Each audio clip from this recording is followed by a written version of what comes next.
Hello everyone, how are you all? I hope you all are doing well. Today I am going to explain HSG part 2.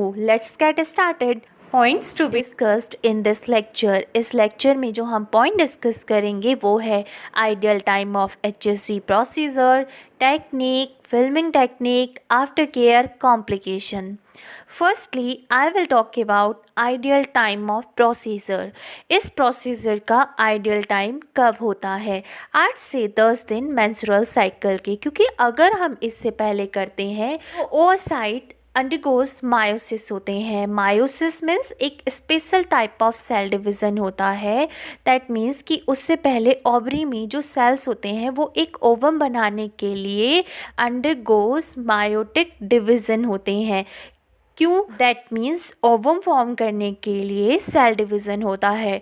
तो इस time पर sales जो होते हैं वो बहुत ही रेडियो सेंसिटिव होते हैं, इसलिए इस टाइम पर रेडिएशन एक्सपोज होगी तो पेशेंट को रेडिएशन से हार्मफुल इफ़ेक्ट हो सकता है, इसलिए इस टाइम पर रेडिएशन एक्सपोजर को अवॉइड करते हैं।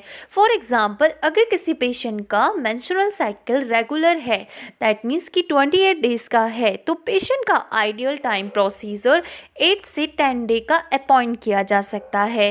पेशेंट को अपॉइंट डेट से एग्जामिनेशन डेट तक इंटरकोर्स करने के लिए मना करते हैं। पेशेंट का all previous medical record check करते हैं। Now let me tell you the technique of HSG procedure. There are 2 common method for HSG।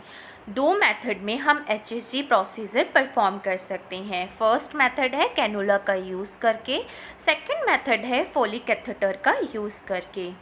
So let's start with the first method which is cannula method technique. Cannula technique में patient को lithotomy position में place करते हैं at the end of the table. फिर antiseptic technique का use करके इस technique में पेशेंट के वजाइना को एंटीसेप्टिक सॉल्यूशन से क्लीन करते हैं। एंटीसेप्टिक सॉल्यूशन कौन सा यूज़ करते हैं? क्लोहेक्सिडीन का यूज़ करते हैं। उसके बाद गायनेकोलॉजिस्ट वजाइना में स्पेकुलम को इंसर्ट करती है वजाइना को वाइडन करने के लिए। फिर टेनाक्युलम से सर्विक्स को होल्ड करती है। फिर कैनुला को सर्वाइकल कैनाल में इंसर्ट करते हैं। कौन सा कैनुला इंसर्ट करते हैं? Leach Wilkinson.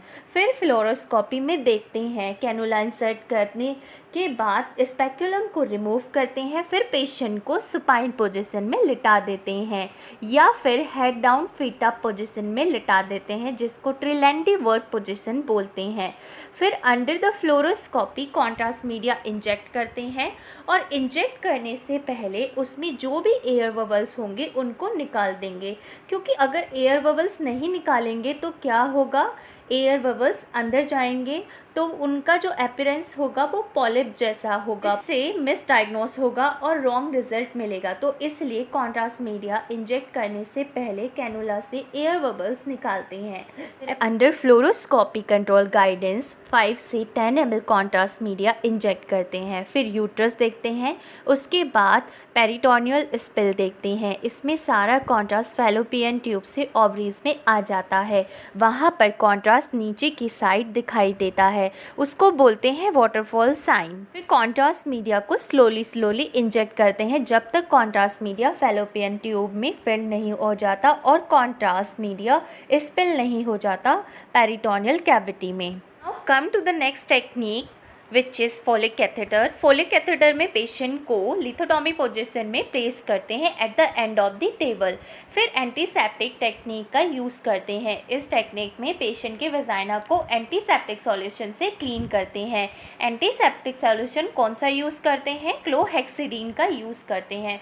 उसके बाद गायनेकोलॉजिस्ट वजाइना में स्पेकुलम इंसर्ट करती है वजाइना को वाइडन करने के लिए। सर्वाइकल फोर्सेप्स से सर्विक्स को होल्ड करती है। फिर 8F फोलिक कैथेटर को सर्वाइकल कैनाल में इंसर्ट करती है। फोलिक कैथेटर को इंसर्ट करने के बाद स्पेकुलम को रिमूव करती है।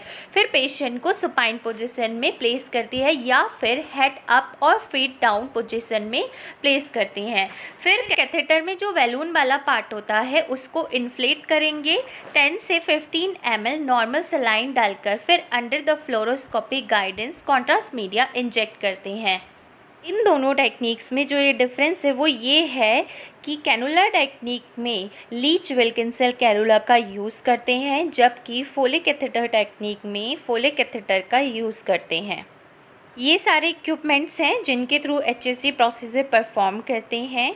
फोलिक कैथेटर है, फोलिक कैथेटर इस टाइप जैसे कि आप इमेज में देख सकते हैं। ये फोलिक कैथेटर है, स्पेक्युलम है, लीच विल्किंसन कैनुला है, टेनिकुलम है, स्पॉन्ज होल्डर है, डायलेटर है। इन सारे इंस्ट्रूमेंट का यूज़ करते हैं HSG प्रोसीजर को परफॉर्म करने के लिए। फोलिक कैथेटर और कैनुला का यूज़ कॉन्ट्रास्ट मीडिया को इंजेक्ट करने के लिए करते हैं। टेनिकुलम का यूज़ सर्विक्स को होल्ड करने के लिए करते हैं। स्पेकुलम का यूज़ वेजाइना को वाइडन करने के लिए करते हैं। डायलेटर का यूज़ डायलेट करने के लिए करते हैं। Come to the filming technique of HSG procedure. कौन कौन सी फिल्म HSG प्रोसीजर में लेते हैं? सबसे पहले नॉन कॉन्ट्रास्ट फिल्म लेते हैं। फिर जैसे कॉन्ट्रास्ट फैलोपियन ट्यूब में फिल होना स्टार्ट होता है, अंडर काउच एक्सरे ट्यूब से इमेजेस लेते हैं। कम से कम 4 स्पॉट फिल्म ली जाती हैं दोनों मेथड में। फर्स्ट लेते हैं अर्ली फिलिंग फेज, सेकंड लेते हैं uterus fully filled film, third लेते हैं fallopian tube filling phase and last लेते हैं पेरिटोनियल स्पिलेज फेज। तो फर्स्ट जो होती है वो अर्ली फिलिंग लेते हैं, कॉन्ट्रास्ट इंजेक्ट करने के बाद तुरंत बाद फिल्म लेते हैं। सेकंड फिल्म लेते हैं उसमें यूट्रस को देखने के लिए लेते हैं।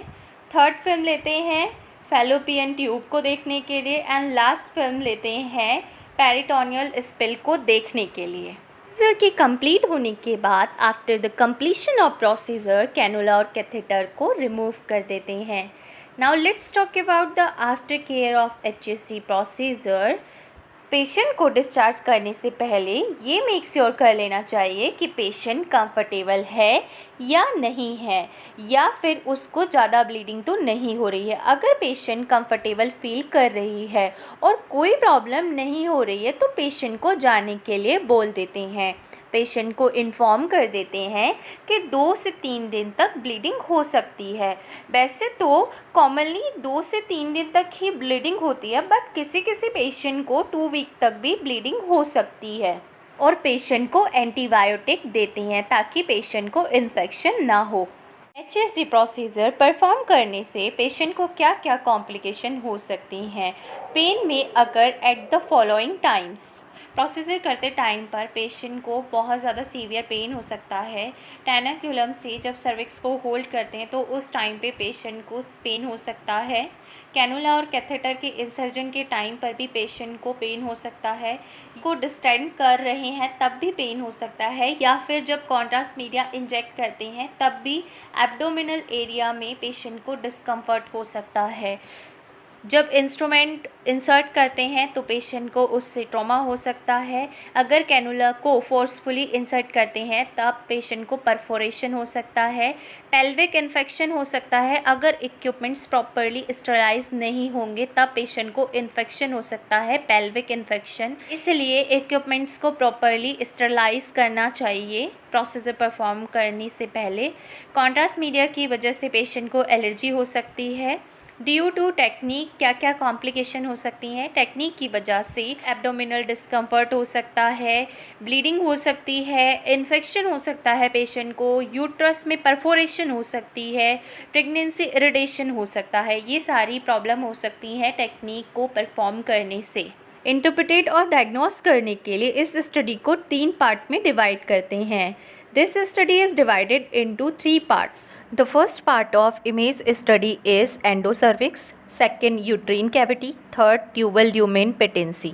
इसमें हम देखते हैं साइज, शेप और डायलेशन। अगर साइज, शेप और डायलेशन अगर नॉर्मल आ रहा है इसका मतलब स्टडी नॉर्मल है, अगर नहीं आ रहा है तो एबनॉर्मेलिटी है। फिलिंग डिफेक्ट को देखने के लिए, फिलिंग डिफेक्ट मीन्स होता है अगर कॉन्ट्रास्ट कहीं पर फिल नहीं हो रहा है तो उसको फिलिंग डिफेक्ट कहते हैं। हम चेक करते हैं कि कहीं फिलिंग डिफेक्ट तो नहीं हो रहा है, कहीं फिलिंग डिफेक्ट तो नहीं दिख रहा है। अगर दिख रहा है दैट मीन्स कि एबनॉर्मेलिटी है, और नहीं दिख रहा है दैट मीन्स नॉर्मल है।